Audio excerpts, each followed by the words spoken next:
Work hard for what you want in life. You work hard for what you want in life. That your word is your bond, that you do what you say you're going to do. That your word is your bond, and you do what you say. That you treat people with dignity and respect. That you treat people with respect. Reach of your dreams and your willingness to work hard. The strength of your dreams and your willingness to work for them. Work hard, work hard, work hard, work hard, work hard. Hey guys, I'm Tatum. And it's your girl Milan. And welcome to episode 20 of the Black Girl Boss Podcast. Whoop, whoop, whoop. Is it 20 for real? Because I don't know. It is definitely 20. You got it right this time. Okay, thank you. Thank the Lord. So today, you guys, we're continuing on with our masterclass of the Black Girl Boss Essentials.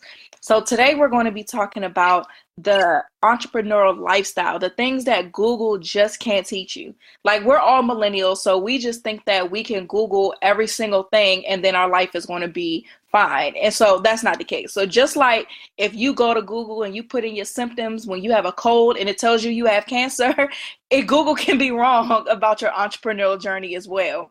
So today, the first point is Google cannot teach you how to connect with people and develop relationships. Now, this is something that's extremely important in life in general, whether you're a Black girl boss, whether you are a side hustler, whether you are a career person, whether you're a full-time entrepreneur, no matter what, developing relationships is extremely important.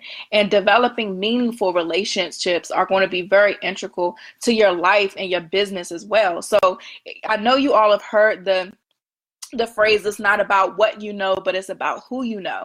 And that's very much true in business as well. Like, a lot of the opportunities that I've had have been because of the people that I've met, or a lot of the places I've been able to speak at or present at, or partnerships that I've had have all been from people that I've had genuine relationships with. So Milan, how has relationships been important for you and your business?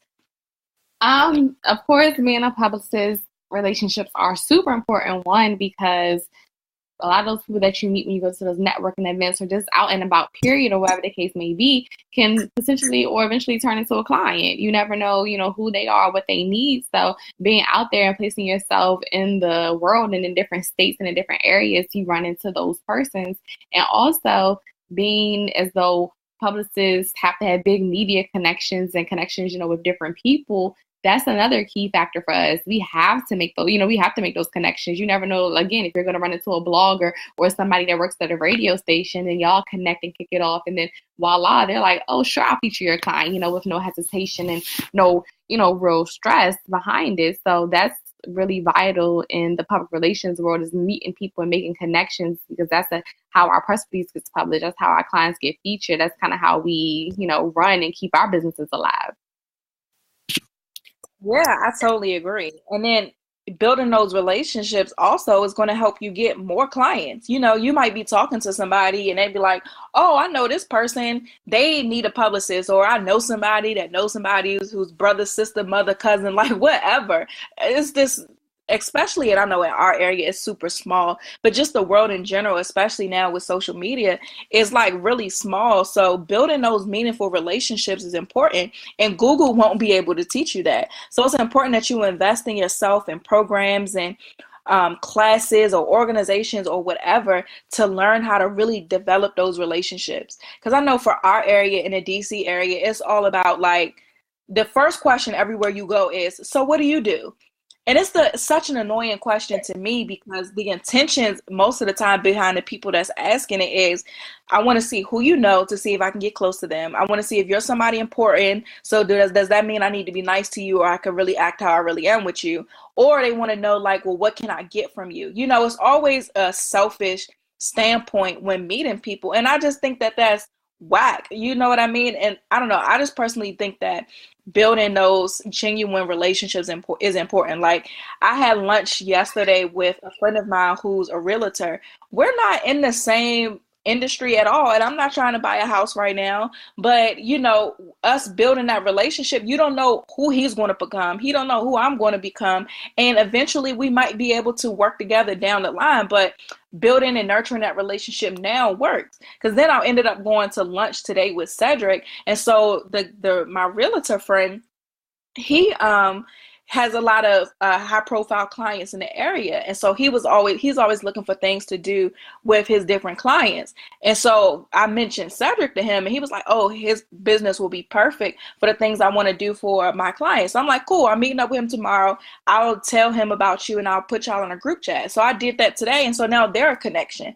That may not do anything for me, but I'm connecting them and helping them get together. And then later down the line, they might know somebody that might benefit from something that I do. But it's just all about building those genuine relationships. Like, if I didn't follow up with Milan after meeting her to go to happy hour to talk to see what she's about, you know, then we might not have even done this podcast together. So building those relationships, again, are extremely important, and Google's not going to teach you that. And something else I wanted to cover under this is that introvert versus extrovert. And so an introvert is somebody who is very to their self. Introvert, and I'm an introvert, y'all, so I relate to all of this. Well, most of this. An introvert is somebody who is very to their self. They'd rather be alone versus with a group of people, or we rather listen more than we speak.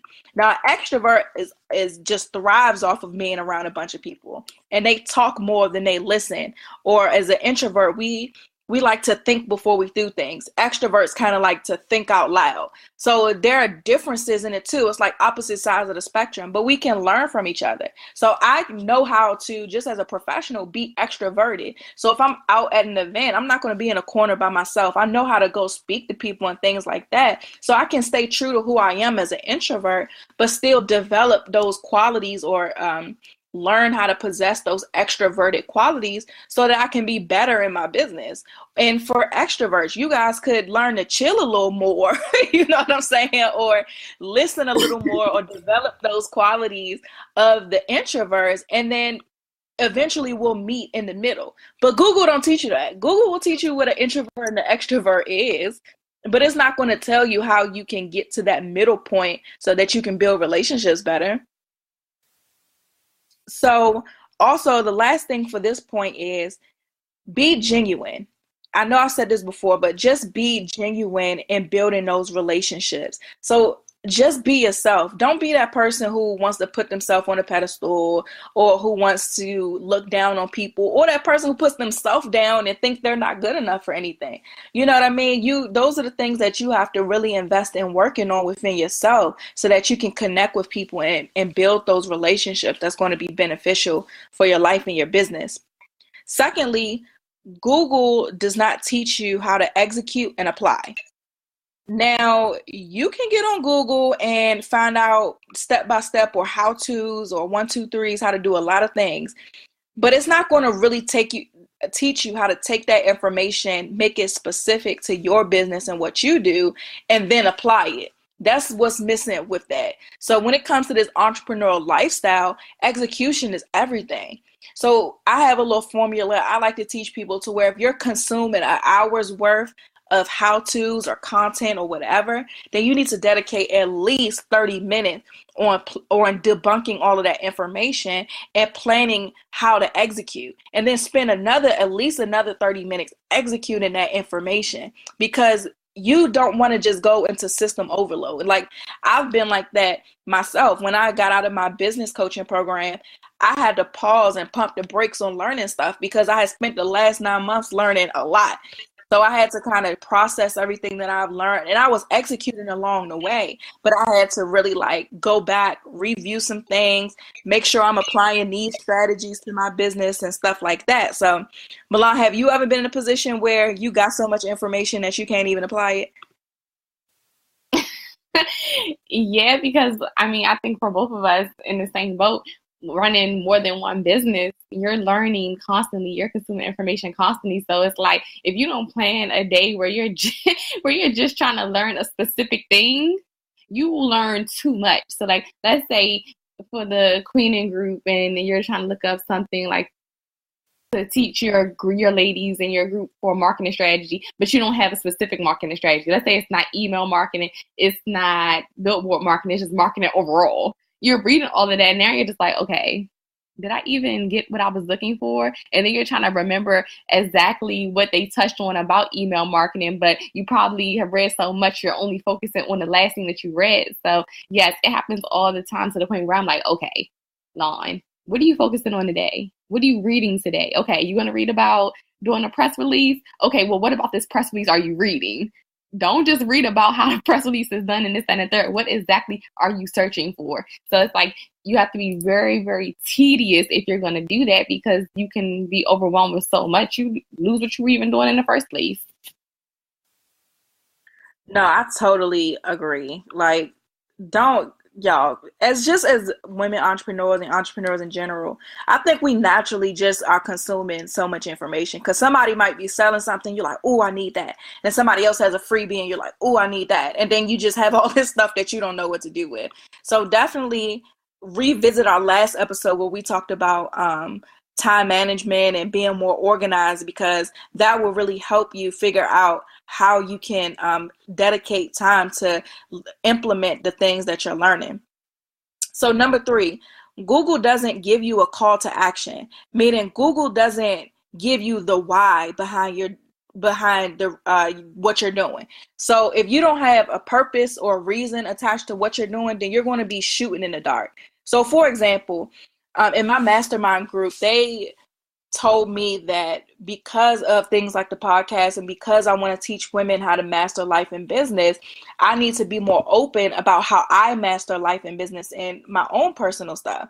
And so to me, at first, I'm an introvert, I told y'all, so I'm not the type of person who just wants to have my phone out showing you everything that I'm doing. I'd rather just be by myself or enjoy the moment as opposed to posting about it. But that's something that's important, because transparency is a big deal. You know what I mean? So it's something that I wasn't really feeling at first, but then I had to check myself and be like, okay, so why would I be doing this? And so by me opening up my life and showing y'all I'm up at 5 o'clock, like this week was bad because I've been sick, but I'm up at 5 o'clock, or I go to the gym every day, or these are the times I work in my business, and this is the time where I'm going to lunch and happy hours or whatever to nurture relationships that I'm building.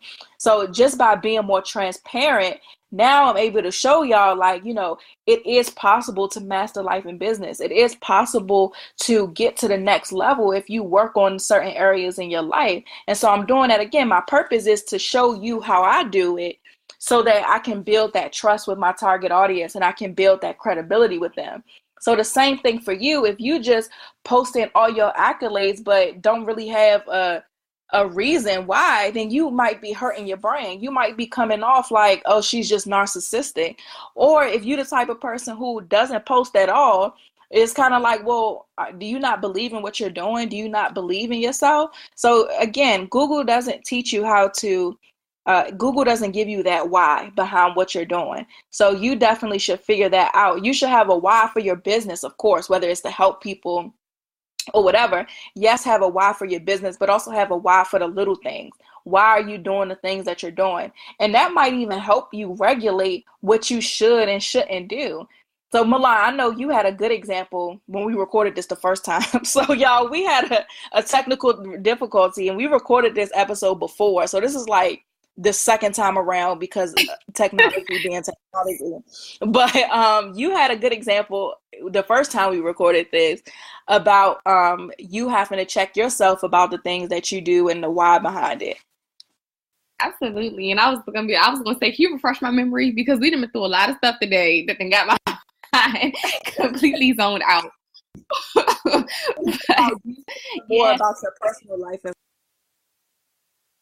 yeah, so sometimes I have to check myself, and it happens often when I go to post things. So I'm a very private person, like even when it comes to my relationship, when it comes down to, you know, moves I'm making. Like if people probably look at my social media, I probably won't say anything about like what's happening business wise. And so probably like after it's over, like once we got the sponsorships and stuff for the camp, you guys see like on this last episode that you heard, I didn't announce that win until the camp was completely over. You know, I didn't say like, oh yeah, just secure this, bing, just secure that, bing, because I'm so private. I'm like, once, you know, it's God's blessings to me. I've been blessed with it. Cool. You know, I'm very grateful. I'm very appreciative. And I just move forward and just make things happen. So with like those type of things, like I said, my personal life, I'm just like, oh my gosh, like I don't want people to know this.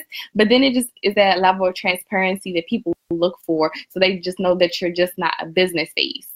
You know, it's just not, you just have to you want to show them, and they want to see that, okay, your success is coming from not a spot that was given, if that makes sense.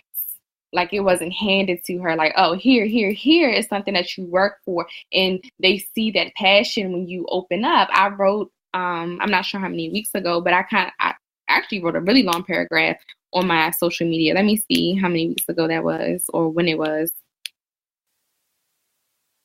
I posted it October 25th, 2016.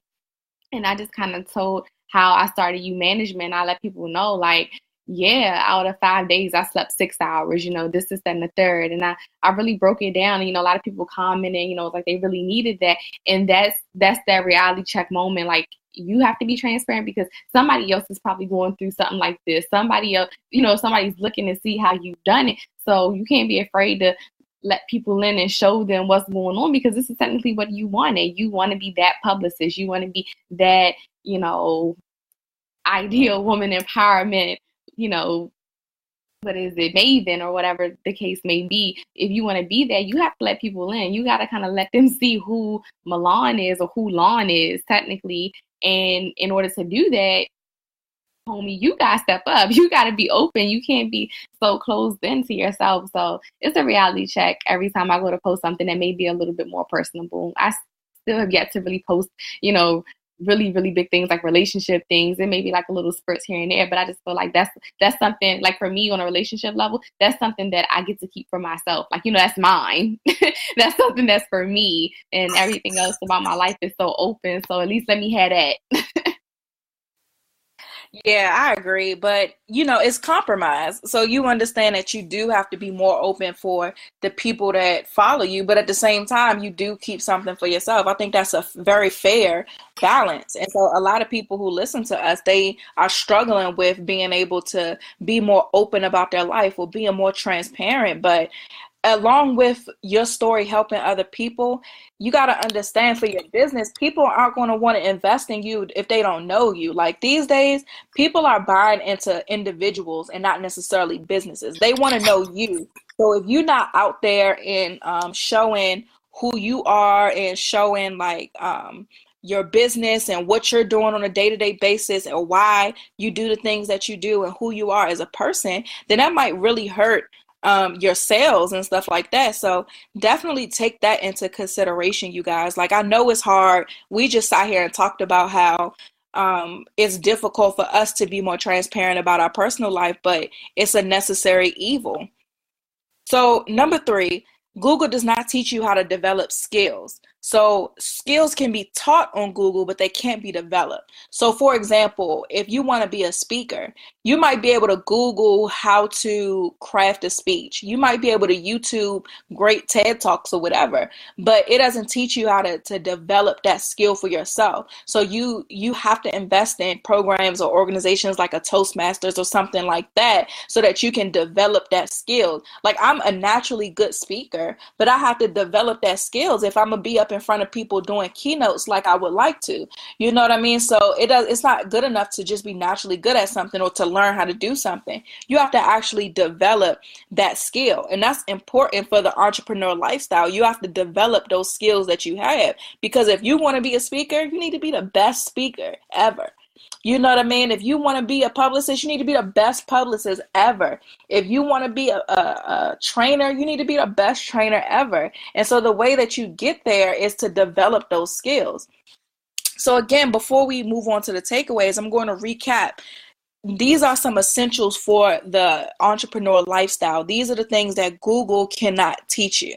So first, Google can't teach you how to connect with people and develop relationships.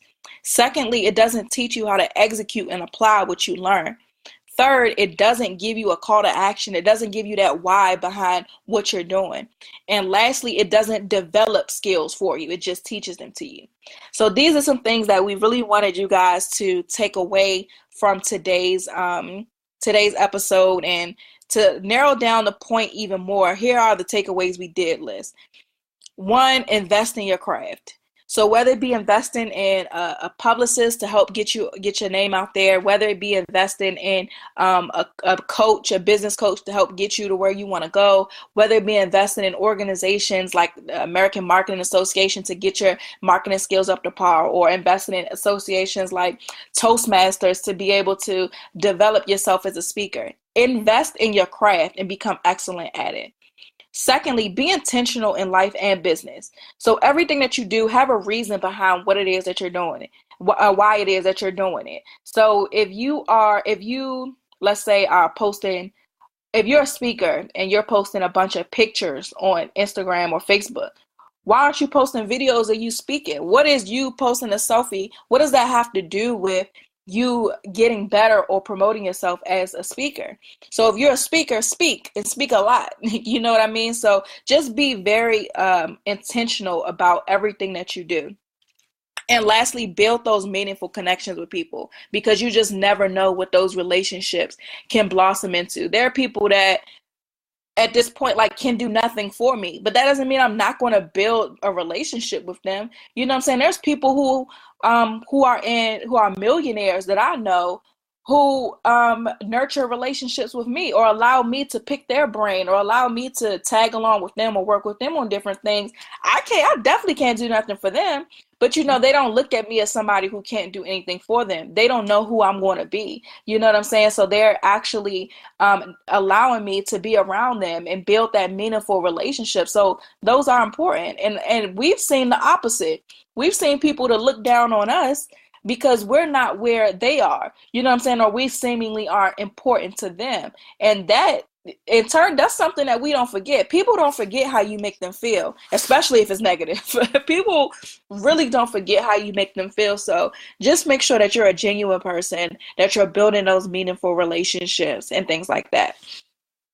So let's just go straight down to these questions, Milan, and I think we'll be done after that. I am ready. So our first question is from Miss Bria. Can you include some recommendations on how to sell yourself on public speaking? Yeah, I kind of gave some as I was talking, but yeah, definitely speak a lot. So create YouTube videos of your signature talks. That's something that y'all will see me do very soon. Develop your signature talks. Find out what it is that you're passionate about. And one woman, I forgot her name, she's a famous speaker and coach, and she said, write down things that you're really passionate about and talk about them. Things that either make you really mad or make you really happy, and talk about those things, because those are going to be the things that people get the most out of you from. So start developing what your signature talks are, and then record yourself and put it on YouTube. So that way you can reach out to different organizations and say, hey, I want to speak at your event. And you can have like a video already so they know what they're investing in. And even so, a lot of organizations, they put out calls for speakers for different conferences and stuff like that. So you could utilize those as an opportunity to pitch your signature talk. And also start looking at what other people are talking about at these events. So if everybody and their mama is talking about how to develop your personal brand, then figure out some talks that you can do that's different than that. You know, figure out a way to stand out to where if they want that topic discussed at their event, they have to get you because nobody else is talking about it. So definitely figure out ways to differentiate yourself, and in the process, get better at speaking. Absolutely. I was thinking, I had before in the last episode, I had included a tip and I forgot it.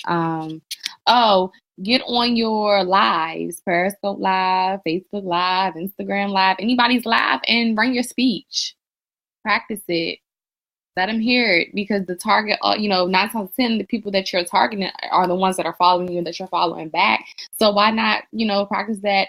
Sell it, let them hear it and see how they react.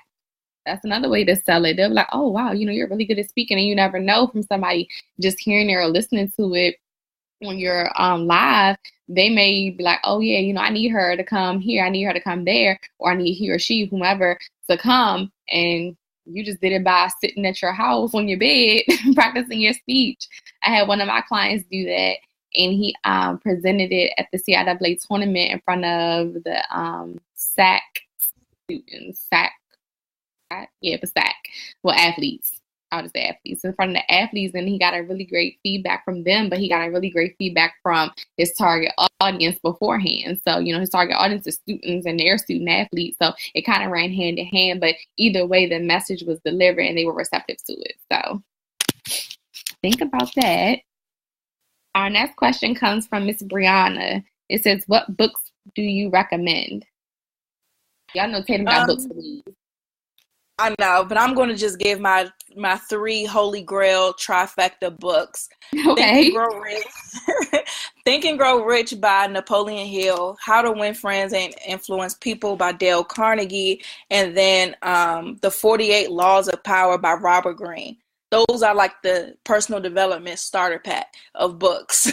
Those books will totally change your life. Like, those books are amazing. Think and Grow Rich is actually on YouTube, and 48 Laws of Power have free audio books on YouTube. So if you with the free 99, go on YouTube. You have to like record, you're not going to listen to the whole thing in one sitting. So you'll have to like pay attention to where you stop so that you don't miss anything. But those 3 books are like game changers.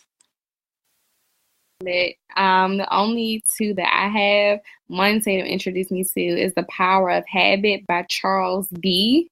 The last name is Duhigg.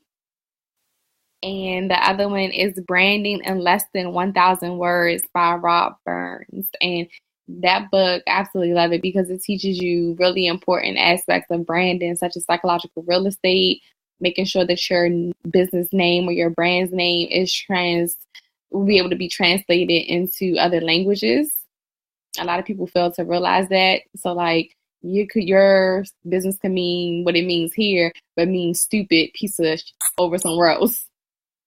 So you don't want your brand to be called that over in another country. So just making sure that you understand what your brand's name is and making sure that it can be translated. And then he talks about other things that we find important and that we've kind of touched on briefly, within the podcast, such as like being something that your consumers like. It talks about that. Pinning your brand on a memorable identity. And I think it's probably, how many pages is this book? I think it's like 10 pages. It's a really quick read because it's, less than 1,000 words and branding yourself. So check it out. Yes, and that's a really good a good point about the international side, because with social media, whether you like it or not, like, your brand is international. So you have to really pay attention to what translates into what. Like the thumbs up here is like a good thing, but overseas it's like insult. So definitely listen to what she said, invest in that book and figure out how your brand translates in other areas, because that's definitely important too. Absolutely. And our last one is from Ashley. I think this is more of a compliment question, but hey, we'll take it and read it. It says, hey, Tatum and Milan. First, I want to say I'm super proud of you young ladies for having this business as entrepreneurial mindset at your age. Most of your age are only focused on graduating college and getting a 9-to-5 to pay bills and student loans. So I commend you for wanting more. Keep doing your thing with a heart.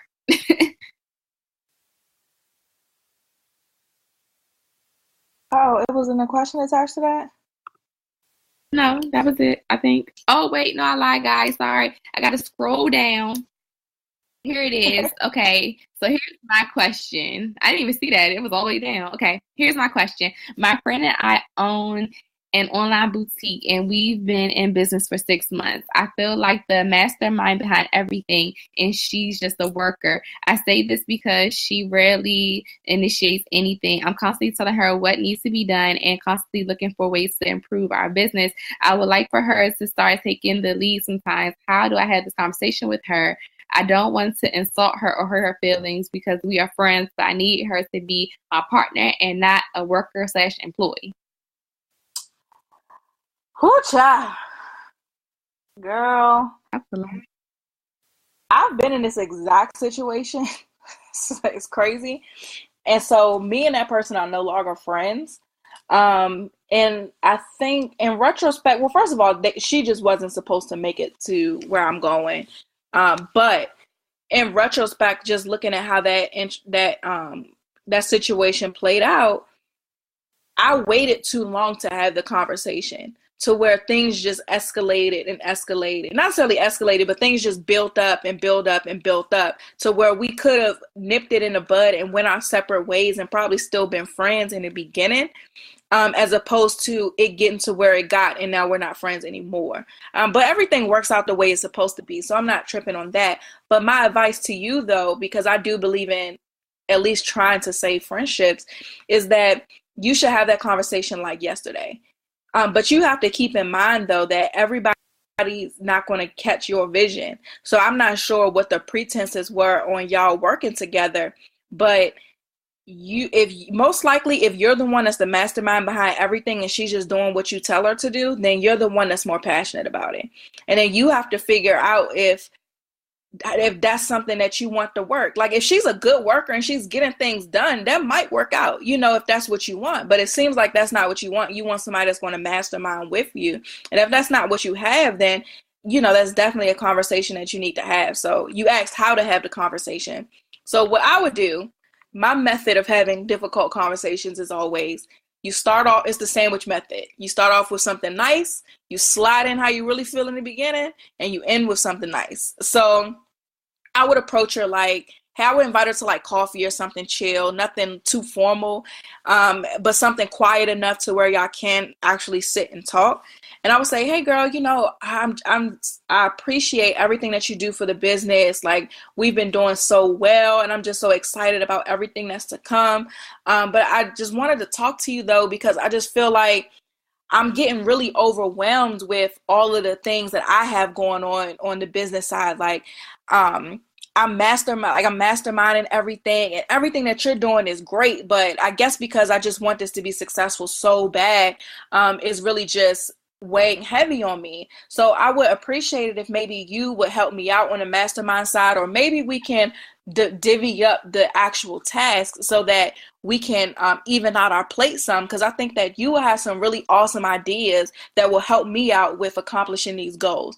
So in that conversation, you're actually giving her a compliment. You're not putting her down for what she's doing. You're letting her know that you need her help. So it's kind of like it's a roundabout way to let her know, like, listen, I need you to pull your weight some more, but that's not what you're saying. You actually kind of putting the blame on yourself and saying that I'm getting overwhelmed and I would love your ideas.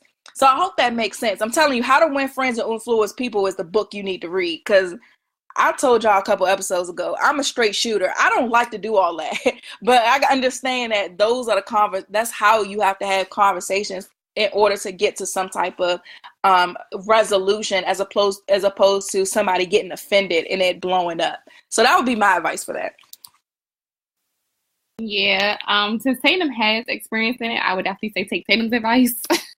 But just have the conversation and see where her head is at and see what she truly wants to do as far as like with the company. If she wants to, that just made me laugh, sorry. If she wants to scale back on her responsibilities, and sometimes when people say they want to scale back, that means they disappear. Mm-hmm. But just what she wants to do, see where her head is at, because you saying, well, I want you to do this, I want you to do that, she's probably going to agree and say, okay, well, I can do that, and like kind of, and kind of psych you out, like she'll agree to it, but then still not deliver. So see exactly what she wants to do, and don't make it that conversation where she says, well, I can do whatever you want me to do. No, what do you want to do? I'm asking you what you do, so we can make sure that what you want to get done is getting done. So then, that way so it's not really like that awkward conversation where it's like, you girl, you're not doing shit and this, that, and the third, even though you need to be blunt in a sense, but just take that route first. Yeah, and a good way is to ask questions. So maybe just asking her like, so how do you feel everything's going in the business right now? And then see what she says, or and just ask whatever questions you want to know. Don't assume. I think what helps me in difficult conversations is asking questions, because then it'll come out that that's not really what she wants to do, or she's not really happy. And then you don't even have to go into detail. Y'all can just, cut ties right then and there. So yeah, I think if you merge both of our advice and come up with the right way to frame the conversation, I think you'll be fine. But just focus on saving the friendship if it's worth it, than the business relationship. Yeah, I absolutely agree. So I think that is it for the questions. So since it's like Wednesday or Tuesday, it's Wednesday, and it's only midway through the week, do you have any wins that you want to share? Not necessarily. I graduated in like 10 days. So by the time you guys hear this episode, I would have graduated. So I guess I'll share that win on episode 21. 21. 21. Do you have any wins? Yeah, so I'm going to be partnering with an organization for a youth camp.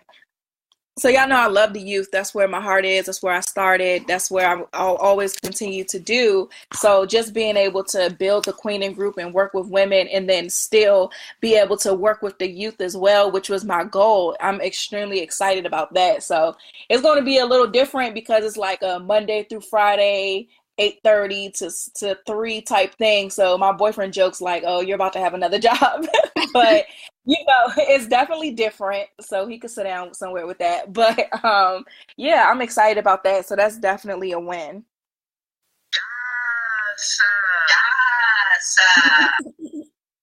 Thank you. I got it. That actually brings me back to the building relationships, because the guy who's putting on the camp, he's somebody who I met prior to even starting my program. I would like volunteer with his events and stuff, and then after I volunteered a few times, I asked, and he does youth programming. So then I asked if I could pick his brain, and so we talked for like an hour, and he gave me all this great advice about starting my program, and I've just nurtured that relationship ever since. So if I'm doing something and they want like a guy's program, then I call him, or if he has something going on, they need a women's program, he calls me.